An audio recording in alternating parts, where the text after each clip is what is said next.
हर हर महादेव, राधे राधे, नमस्ते। आज मैं सासू बहू पे गाना सुनाने जा रही हूँ। जैसा हो लाइक सब्सक्राइब करना।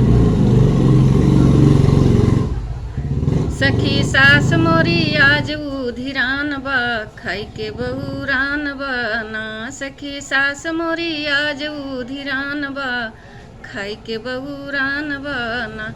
खाए 16 रोटी रोज उखाड़े मोरी चोटी, खाए 16 रोटी रोज उखाड़े मोरी चोटी। हाँ उखाड़े मोरी चोटी, हाँ उखाड़े मोरी चोटी।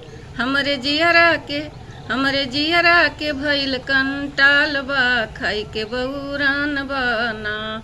हमरे जियरा के भइल कंटाल बा, खाई के बहुरान बना। रोज पिए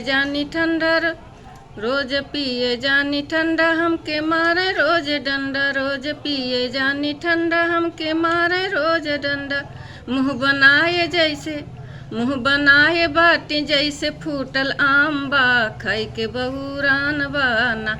मुँह बनाए जैसे फूटल आम बा, खाई के बहुरान बना।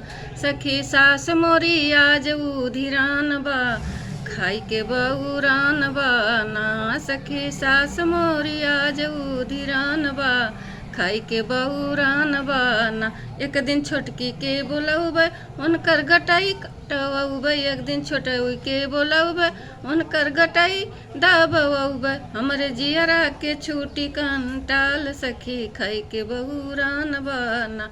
हमरे जियरा के छूटी कंटाल, सखी खाई के बहुरान बना। सखी सास मोरी